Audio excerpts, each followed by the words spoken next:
Personal na pinangunahan ni Police Brigadier General Ponce Rogelio I. Peñones Jr., Regional Director ng Police Regional Office 3, ang inspeksyon sa mga evacuation center sa May Kawayan City, Bulacan, kabilang ang May Kawayan Sports Complex nito lamang Huwebes ika-24 ng Hulyo taong kasalukuyan. Sa pagbisita, sinuri ang kahandaan ng mga pulis at kaagapay na ahensya sa pagtugon sa pangangailangan ng mga evacuees.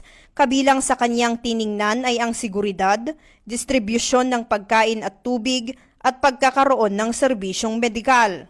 Nakipag-ugnayan din siya sa mga pamilyang lumikas upang personal na marinig ang kanilang mga hinaing at agarang matukoy ang mga kinakailangang aksyon.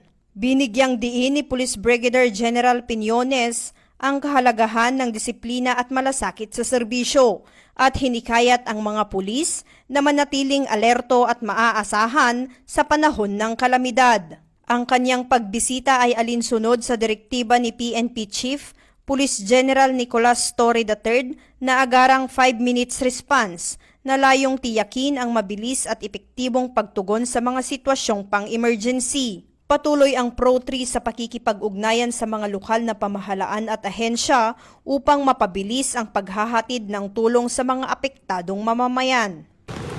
Mula dito sa Bulacan, ako ang inyong PNN correspondent, Patrol Woman Mildred A. Tawago, alagad ng batas, tagataguyod ng balita.